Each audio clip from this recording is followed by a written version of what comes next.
Hi everybody, I just got finished with session 8 of our Dungeons & Dragons campaign and wanted to give the campaign diary of what happened and my reaction to what they think they're going to do next. So this last session, they got to meet Lisara, the Topaz Dragon, and I thought it went really well. They asked it a lot of questions and she was very nice to them and always willing to share more and more information with them. She asked them why they were there, and at first Thadon, the rogue bugbear, tried to be more standoffish with his attempts, saying, "Oh, I was looking for the Fomorian and the Boggles and such, but they're not here. Where are they?" And they learned that the Topaz Dragon had warned the Shadow Goblins and the Fomorian about where they were digging and they were mining and it was becoming an issue and to stop. They were warned multiple times, but they took it more of a challenge than a suggestion, and she was forced to take action, and she collapsed the mine and the Shadow Goblins died. Most of them died in there, and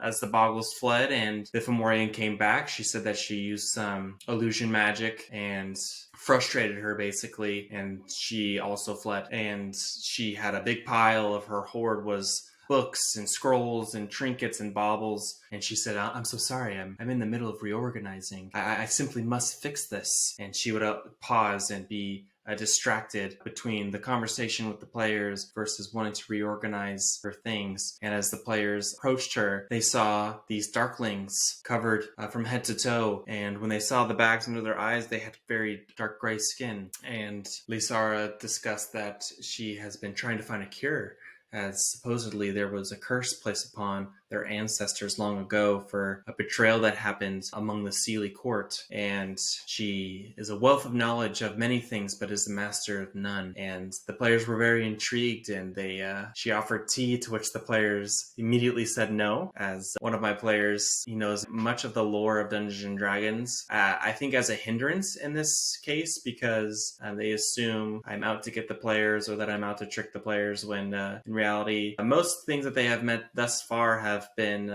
pretty straightforward. I think they have a lot of baggage that they bring when you think you know a certain creature, or you based off something that you read, as the Feywild is the most chaotic place and nothing is as it seems. So that would definitely appear here, whereas Lisara is generally a neutral good dragon. She's out to look for herself, but she's also out for the good of nature. And she tells the players that she would like them to extinguish the Fomorian and recruit the Boggles and Shadow Goblins to come back here and work with her, as she thinks that she would be a better companion to them. She has a much better setup. She has access to things that they don't have currently, and she thinks that the Fomorian is ultimately like a bully, just like bossing them around, letting them live like undisciplined children, so she can live with feasts and nothing to worry about. But in reality, that is true in parts, but the truth is the Fomorian is just as a protective and wanting the best for them. However, it might not just be as knowledgeable or skilled as the dragon would be. However, it has given them the best life that it knows how, and it definitely cares for them and is upset with the dragon for killing the Shadow Goblins, as it's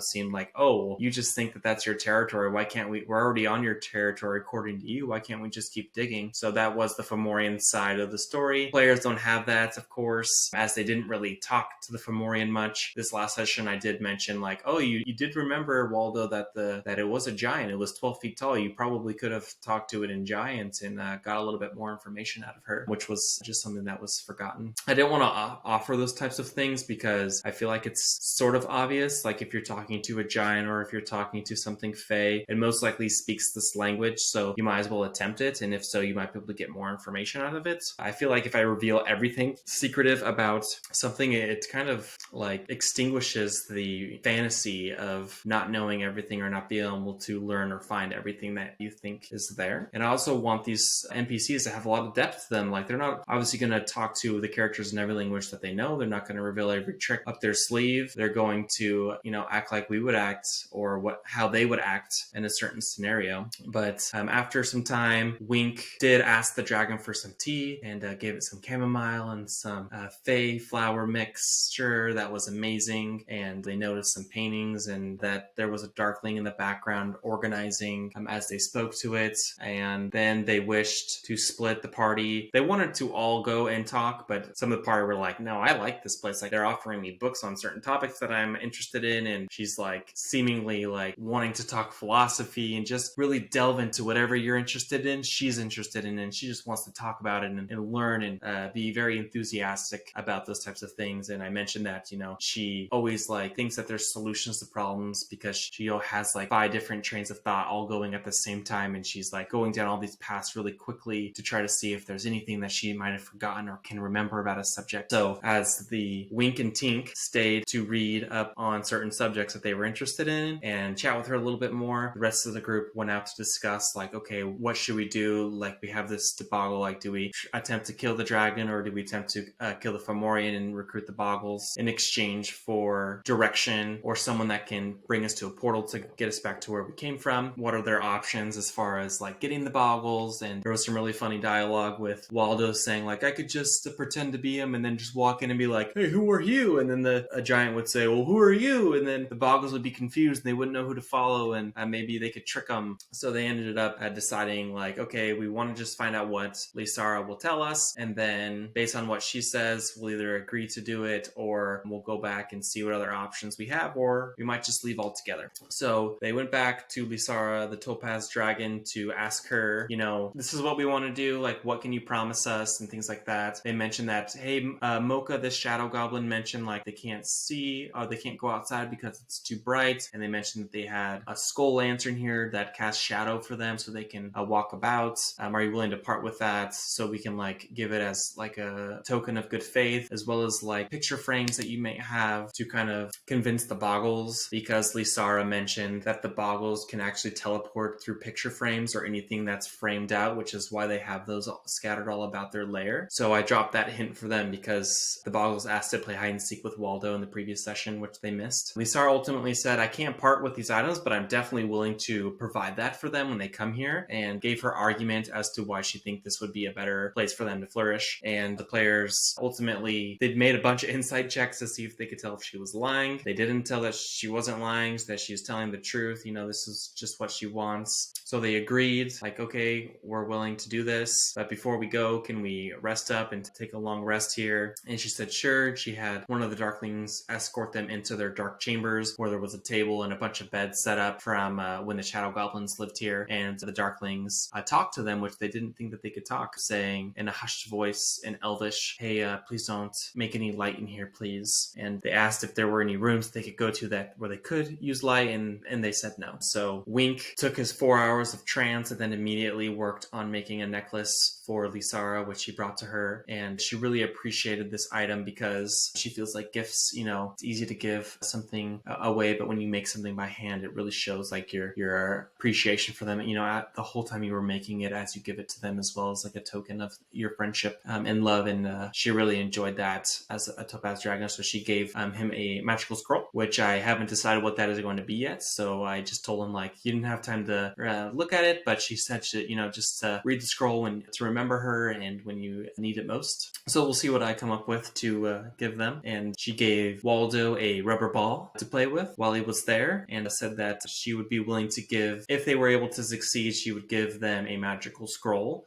that would be able to teleport someone like the Boggles teleports. So they were very excited by that. And so yeah, they said their goodbyes and they headed back on their way. And that's where we ended the session, with them going out of the cave and back into the Tethra's cave at the very entrance. That's where we stopped because they said that they wanted to roleplay and chit chat before they got to her. So I'm excited to see what they'll do.